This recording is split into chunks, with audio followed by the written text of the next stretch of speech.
Nizeye yuko mumeze neza. Iyi ni ya video y'abanyabwenge. Kuba byonyine YouTube ikweretse ino video iba yamaze kubona ko uri umunyabwenge kandi kukunda kureba video z'abanyabwenge. Umusanzu wawe wonyine urebe hano hasi niba waramaze gukora subscribe, ubundi twikomereze. Tugiye kurebera hamwe ibintu 10 ukwiriye gukora buri munsi niba uri umuntu ushaka kuzagera ku nzozi ze muri ubu buzima kandi ukaba ugomba kubaho muri ubu buzima wishimye, uri umuntu udahukwa n'umuyaga. Abantu bose uzabona bagiye bagera ku nzozi zabo, bagiye bakora ibintu bikomeye muri ino si bagahindura ubuzima bwa benshi. Ntabwo ari abantu babigezeho mu munsi umwe. Ntabwo ushobora kugera ku nzozi zawe mu munsi umwe. Ntabwo ari ibintu biza nk'amahirwe, ntabwo ari ibintu biza nk'impanuka. Oya, ni kusanyirizo cyangwa se ni ihuriro ry'utuntu dutoya tworoheje ugenda wegeranya ukora buri munsi, bikaba bizatuma ugera ku nzozi zawe. Rero tugiye kurebera hamwe ibintu 10 ugomba gukora buri munsi, ukimenyereza kugenda ubikora. Uko ugenda ubikora buri munsi niko bigenda biba binini muri wowe, ukaba uri umuntu ubasha kugera ku ntsinzi. Ikintu cya mbere twihutishije, ikintu cya mbere ugomba gukora, guhindura imitekerereze yawe.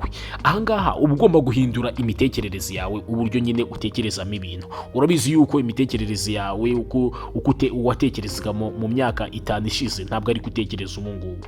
Rero kugira ngo ube uri umuntu witeguye kwakira intsinzi yawe cyangwa se kuzagera ku nzozi zawe byimbitse, uba ugomba guhindura imitekerereze yawe buri munsi. Tuvuge wenda niba ahangaha uri umuntu watekerezaga ko ibi bintu bidashoboka, ugenda uhindura imitekerereze yawe. Kugira ngo uhindure imitekerereze yawe rero nta kindi ukora, uba ugomba gusoma ibitabo, ukumva video nk'izi ngizi z'abanyabwenge n'izindi nyinshi cyane zitandukanye, ugatekereza, ukicara ugatekereza, ugaharanira guhora uhindura imitekerereze yawe ya buri munsi. Uko ugenda usoma ibitabo, imitekerereze yawe igenda yaguka iba minini. Noneho ikintu cya kabiri uba ugomba gukora buri munsi, wimenyereza gukora buri munsi, ni communication yawe. Ni ukuvuga ngo communication ni ikintu gikomeye muri ubu buzima. Uburyo nyine uvugana n'abandi, itumanaho ryawe hagati yawe n'abandi, ni ikintu gikomeye uba ugomba guhora wimenyereza muri ubu buzima. Kandi ahangaha ko communication, ikintu dushaka kuvuga ntabwo ari ukuvuga ngo wowe uvuge byumvikane gusa. Oya, muri communication haba harimo no kumva abandi. Mbere na mbere uba ugomba kubanza ukumva neza ibyo abandi bavuga, ukumva nuhindura iki kintu cya communication ukita ku itumanaho ryawe n'abandi, hari amakimbirane menshi uzabasha gukemura. Hari amakimbirane menshi ajya ava hagati y'abantu bitewe n'uko badahuje communication. Ariko nubasha gutega amatwi abandi, ukaba uri umuntu ufite mu bushobozi bwo gutega amatwi abandi mbere yuko utagamije guhita usubiza, ahubwo ugamije kubanza kubyumva neza ibyo bavuga, bizagufasha muri communication yawe. Noneho ni ibintu ugenda wimenyereza buri munsi. Niba uyu munsi ushobora kubyuka ukimenyereza kujya wumva abandi, ejo noneho ukimenyereza kuvuga ni gute noneho ngiye nzatanga ubutumwa bwanjye cyangwa se nzatanga message yanjye ikaba yagera ku bandi noneho bakayakira. Urumva ni ikintu kizagenda kigufasha. Hari amakimbirane menshi atazigera akubarizwaho, hari ibibazo byinshi uzagenda ukemura, hari amakuru menshi uzagenda wakira kubera yuko ubasha gutega amatwi abandi, ubasha gutega amatwi abo mubana, abo mukorana. Noneho ukaba ushobora no kuba uri umuntu ushobora kuvuga ikintu cyawe kikumvikana kikagera ku bantu benshi mu buryo bwa communication kandi bwiza. Icyo ni ikintu cya kabiri uba ugomba kwimenyereza buri munsi ku buryo bizagenda bigufasha. Ikintu cya gatatu, ugomba kwitegeka ugakora ibikwiriye. Ahangaha uba ugomba kugira ikintu twita discipline. Ukaba uri umuntu wiyobora, witegeka, ukaba uri umuntu ushobora kwirinda gukora ikintu cyose uzi yuko ari kibi. Ukaba ugomba gukora ibintu bikwiriye. Ahangaha ntabwo ari ibintu biba byoroshye, ariko ni ibintu ugenda wimenyereza buri munsi. Tuvuge niba wihaye intego z'uko wenda uzajya ukora siporo buri munsi, ntabwo watangira ukora siporo utari usanzwe uzikora ngo utangire ukora isaha yose cyangwa se amasaha 2 ngo bishobore. Oya, tangira byibuze ukora iminota 30 buri munsi. Niyo wakora iminota 20 ariko udasiba. Nkuko natangiye mbibabwira, kugira ngo ugere ku nzozi zawe utangira ugenda wegeranya ibintu bitoya. Ntabwo kuba uzagera ku gasongero k'inzozi zawe cyangwa se ku byo wifuje gukora ntabwo ari uko uzahita ubigereraho umunsi umwe. Oya, akantu gatoya, utuntu dutoya ugenda wegeranya udukora buri munsi. Niba wifitemo impano runaka ukagenda ukora umwitozo buri munsi ari agace gatoya, ariko ukamakinga sure yuko cyangwa se ukazirikana yuko ibyo bintu ubikora buri munsi. Uba ugomba kwitegeka ugakora ibintu bikwiriye mu buzima bwawe. Icyo ni ikintu cya gatatu uba ugomba gukora buri munsi. Ikintu cya kane, gerageza ibyo utekereza yuko bidashoboka. Hari ibintu byinshi muri ubu buzima ushobora kumva ngo ushobora gutekereza ukavuga uti ibi bintu ntabwo byashoboka, ibi bintu ntabwo byakunda. Burya kuri ino si nta kintu na kimwe kidashoboka. Ugomba kumenya yuko uko wizeye ikintu, niba wizeye ukavuga ngo ibi bintu ngewe ntabwo nzabishobora cyangwa se ibi bintu ntabwo byashoboka, nyine ubwo birangira uko nguko nta nubwo byashoboka. Ariko iyo wamaze guhindura mu bitekerezo byawe ukumva yuko ibi bintu bishoboka, ukumva ko nta kintu na kimwe utashobora, birangira imitekerereze yawe ihindutse. Nuhindura ubwonko bwawe uko bwatekerezaga, uko bwakira ibintu, uburyo watekerezagamo ibintu bugahinduka, na bya bindi utekereza biba gutyo. Uko ikintu gitekereje kigenda uko nguko. Niyo mpamvu ahangaha ku bintu uba ugomba gukora buri munsi cyangwa se ugomba kwimenyereza kugenda ukora buri munsi, uba ugomba gutekereza ukagerageza ibintu byose wajyaga wizera yuko bidashoboka, ahubwo wowe ukabigerageza, wowe ukabikora. Ikintu cya gatanu uba ugomba gukora buri munsi, gukoresha neza igihe cyawe. Igihe ni ikintu gikomeye muri ubu buzima. Ni ukuvuga ngo nicyo kintu kitajya kigaruka. Igihe ntabwo gishobora kugaruka. Niba uyu munsi urangiye, niba uyu munsi wafushije igihe cyawe ubusa, menya ngo ntabwo kizagaruka. Amafaranga watakaje, ibindi byose ushobora gutakaza, n'ubuzima bwawe bushobora kwangirika, ariko ukivuza ugafata imiti ugakira, ubuzima bwawe bukongera bukamera neza. Ariko igihe watakaje kigenda kigiye uko byagenda kose. Igihe watakaje ntabwo kizigera kigaruka. Niyo mpamvu ahangaha mu bintu ugomba kwimenyereza buri munsi, ugomba kwimenyereza gukoresha neza igihe cyawe. Kwimenyereza gukoresha neza igihe cyawe, ikintu ugomba gukora nta kindi cy'ingenzi, ni ugutegura uburyo uri bukoresha igihe cyawe. Abantu benshi bakora ibibajemo, agakora ibintu bimutunguye. Oya, iyo uri umuntu ushaka kuzagera ku nzozi zawe, tegura umunsi wawe mbere y'uko uwutangira. Mbere y'uko umunsi uwutangira, banza uwutegure, wandike ibintu ugomba gukora. Noneho nurangiza uhere kuri mu gitondo ugifite imbaraga, hera kuri bya bintu bigiye bigusaba imbaraga nyinshi, bya bintu by'ingenzi, nyine ibintu by'ingenzi cyangwa se biri priorite, uba ari byo uheraho. Bya bindi byoroshye ubishyire nyuma, ariko biba ari ibintu byawe byanditse, ufite urupapuro ruriho liste y'ibintu ugomba gukora. Ibyo bizagufasha gukoresha neza igihe cyawe. Noneho igihe cyawe nubasha kugikoresha neza ukakimanaginga, ni ibintu bizagenda bigufasha cyane muri ubu buzima.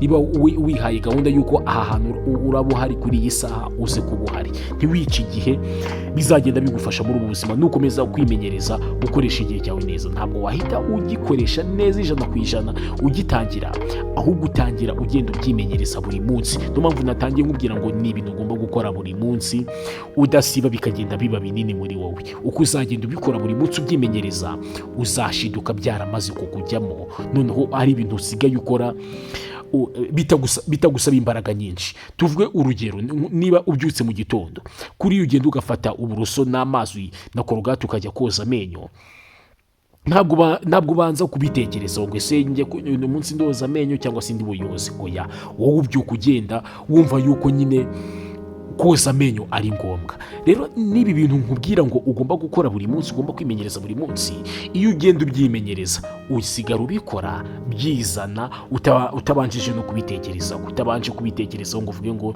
ese ibintu mbikore, ese nubahiriza igihe, ese uyu munsi ndi bukore ibi n'ibi. Oya, biba byaramaze kukujyamo uko ugenda ubikora buri munsi. Ikintu cya gatandatu, shaka ubumenyi, uhore wongera ubumenyi. niba hari ikintu gikomeye muri ubu buzima ni ubumenyi, kuba hari ibintu uzi. Isi ihinduka buri munsi isi yacu ibihora iri guhinduka, impinduka zihora ziza, kandi nta nubwo isi izareka guhinduka, kuko twamaze kubona yuko nta kintu na kimwe muri ino si gihora uko cyari kimeze, buri bintu byose birahinduka. Rero uko isi igenda ihinduka, nawe uba ugomba kugenda wihugura mu ubumenyi nta handi hantu ushobora kubukura buhagije, ni ukumva videwo z'abanyabwenge, ni ugukurikirana amagambo y'abanyabwenge bagiye bavuga, ni ukwicara ugasoma ibitabo, ni ukwiyegereza abanyabwenge b'abantu bafite ubumenyi buhambaye cyangwa se bafite ibintu bakurusha muri ubu buzima, ukabegera ukabagira inshuti zawe. Ibyo bintu bizagenda bigufasha buri munsi. Ujye umekinga shuwa yuko, cyangwa se ujye uzirikana yuko hari ikintu gishyashya wize, hari ikintu gishyashya kiyongereye ku byo wari usanzwe uzi. Niwafata mu gutangira, ushobora kuvuga uti ngewe nihaye intego yuko ku munsi nzajya nsoma paje 5 cyangwa se paje 10 z'igitabo. Ukabikora buri munsi, uzajya gushiduka ibitabo warabirangije, uri umuntu w'umunyabwenge kandi ufite ubumenyi buhambaye. Noneho ikindi kintu cy'ingenzi tuba tugomba kongera, wangaha ntararenga kuri rino somo ryo kugira ubumenyi cyangwa se ryo kwiyungura ubumenyi buri munsi, ni uko uba ugomba no gukoresha bwa bumenyi ugenda ufata. Niba wungutse ubumenyi, reba neza n'uburyo ugomba kububyaza umusaruro. Ntuzamere nk'urugero nk'umuntu uzi ibintu byinshi ariko ntacyo bimumariye. Wenda se umuntu ni umudogiteri ukomeye, yirirwa yigisha abandi yuko kunywa itabi ari bibi, byangiza ubuzima, ariko we n'inzoga ukazasanga we nibyo yirirwa yinywera. Oya, nugira ubumenyi ujye uzirikana nuko ugomba kubukoresha kugira ngo bukubyarire umusaruro, buhindure ubuzima bwawe. Ikintu cya 7 uba ugomba gukora buri munsi. Nta munsi mwiza wagera wo kwirengagiza amafaranga yawe, cyangwa se uburyo ntuzigera wirengagiza amafaranga ufite, cyangwa se ukirengagiza domene y'amafaranga. Uwo munsi ntabwo uzakubera mwiza. Igihe cyose ugomba gukora wiga kumanaginga amafaranga yawe, wiga gukorera amafaranga yawe neza. Kandi ahangaha ikintu gikomeye abantu benshi bajya bibeshyaho, abantu benshi bafokasinga cyangwa se bakora bareba mu mafaranga binjiza, bakiyati wenda ninjize menshi, nkorere menshi, ariko abantu bita ku mafaranga basohora ni bakeya. Ahangaha rero uba ugomba kwita ku mafaranga yawe, ugatangira ukazigama amafaranga yawe, ugasevinga. Ikindi ukareba niba uri kubaho mu buzima bukwiranye n'amafaranga yawe. Ntushake kubaho mu buzima burenze amafaranga winjiza. Oya, uba ugomba kubaho mu buzima buhwanye n'amafaranga yawe. Ukabanza ukabika amafaranga yawe, warangiza ugahita ukuraho ayo ugomba gukoresha, agomba kugutunga ukabaho neza muri ubu buzima. Noneho amafaranga yadasigaye ukareba uburyo uhita uyashora, ukayinvestinga mu bikorwa cyangwa se muri bizinesi zizatuma amafaranga yawe ahora yiyongera.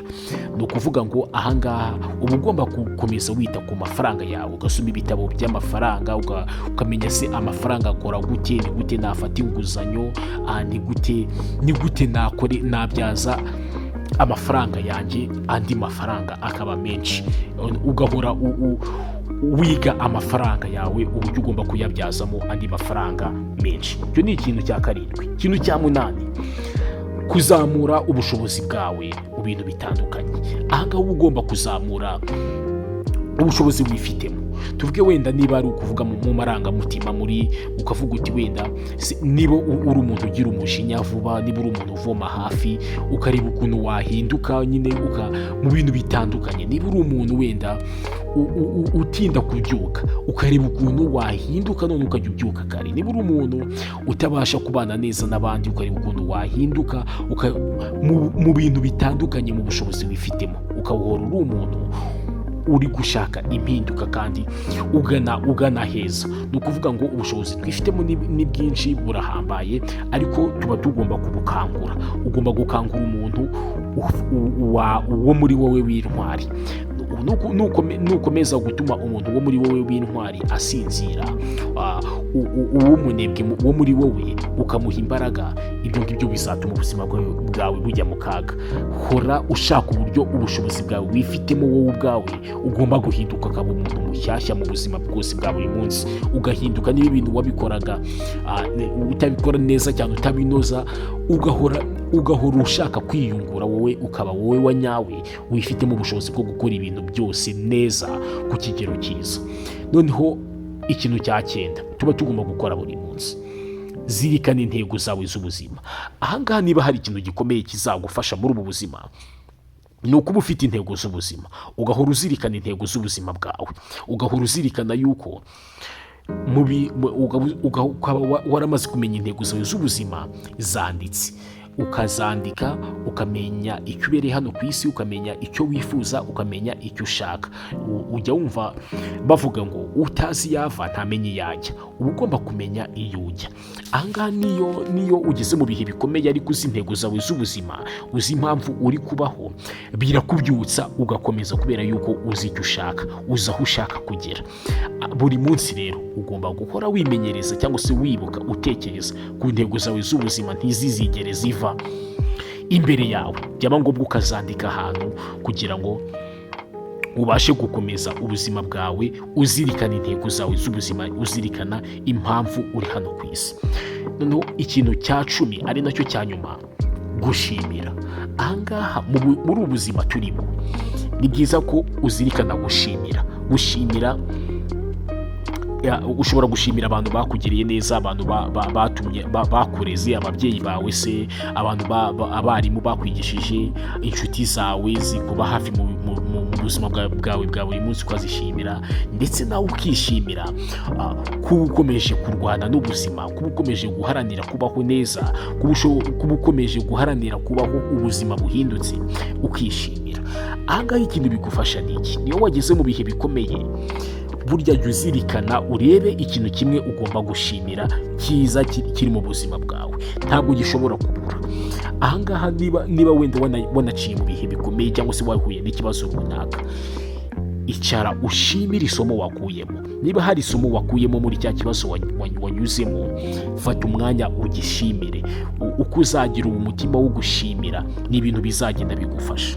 Ahangaha ikindi kintu bigufasha mu gushimira, iyo uri umuntu ukunda gushimira abandi ko bagufasha, abandi ko bakugiriye neza, ababyeyi bawe bakureze ukiri mutoya ukabasha gukura, abarimu bakwigishije utaragira ubumenyi, bituma nawe uri umuntu ushobora kwita ku bandi, ukaba ushobora gufasha abantu, ukaba ushobora kubakorera ibintu byiza, kuko nabo nyine uko uri gushimira abandi, ugaharanira ko nawe bazajya bagushimira. Niwumva yuko hari abantu wakoreye neza, ukishimira mu mutima wawe ko hari abantu bakugiriye neza, n'abandi nabo nubagirira neza nabo bazaza bagushimira. Ibyo rero bizagufasha yuko uzajya ubana neza n'abandi, ubakorera ibikorwa byiza, sosiyete nyarwanda uyiteza imbere. Niyo yaba atari abanyarwanda, aho uri hose upfa kuba udukurikirana wumva ururimi rw'ikinyarwanda, uvuga uti abantu banzengurutse bari hafi yanjye, ndimo kubakorera ibikorwa byiza. Ubwo uko uzagira umutima wo gushimira, bituma muri wowe wumva utuje, muri wowe wumva wishimye. Niba ari n'ibibazo byakubayeho, shimira isomo wakuyemo, shaka ikindi kintu cyiza kiri mu buzima bwawe ugishimire, wumve wishimiye ubuzima, wumve unezerewe yuko hari ibintu wabashije gukora by'ubutwari, ubyutse umuntu w'intwari uri muri wowe. Ni ibintu bizagenda bigufasha uko uzazirikana, ukagira muri wowe buri munsi wimenyereza gushimira niyo kaba ari akantu gatoya. Icy'ingenzi ntabwo ari ibintu birenze uri gushimira, ahubwo ikintu cy'ingenzi ni uwo mutima cyangwa se ni icyo gikorwa cyo gushimira wifitemo muri wowe. Niba n'umuntu agukoreye akantu keza, umuntu agukoreye imisatsi, umuntu ugiye wenda baguhaye serivisi runaka, yishimire, wumve yuko abo bantu bahaye agaciro, muri wowe usigara wishimye ndetse n'abantu bagasigara bishimye. Niba hari ibibazo, niba hari amakosa wakoze, shimira ishimire wowe mu mutima wawe, kubera ibindi bintu byiza wabashije kugeraho, wabashije gukora. Ntuhore uri umuntu udashimira cyangwa se uhora ureba ibizaza, utareba iby'uwo munsi cyangwa ibyo umaze kugeraho, wowe wabyishimira muri wowe, cyangwa ushimire n'abandi ku bikorwa bitoya bashobora kugukorera. Nibyo bintu 10 dukwiriye kwimenyereza buri munsi. Kandi nakubwira ngo niba hari ikintu cy'ingenzi cyangwa se kibanga ryahishwe n'abanyabwenge, nuko intsinzi kuyigeraho utayigeraho umunsi umwe, ahubwo uyigeraho kubera ibikorwa bitoya byoroheje, ariko ukora buri munsi udasiba. Ibyo ni ibintu bizakomeza kugufasha muri ubu buzima, kandi bigatuma ushobora kugera ku gasongero k'ubuzima bw'intego zawe, ibyo wifuje kugeraho cyangwa se ibyo wateganyije kuzageraho. Inzozi zawe uzazigeraho ku buryo bwimbitse, ku buryo buhagije, nuzirikana gukora ibintu bito buri munsi udasiba. Bino bintu 10 n'ubyimenyereza kubikora buri munsi, uzagenda ubona ingaruka nziza zizagenda zibivamo. Wibuke gukora subscribe aho hasi ndetse na like, uduhe na comment, wibuke kuduhereza ibitekerezo byawe. Ciao ciao.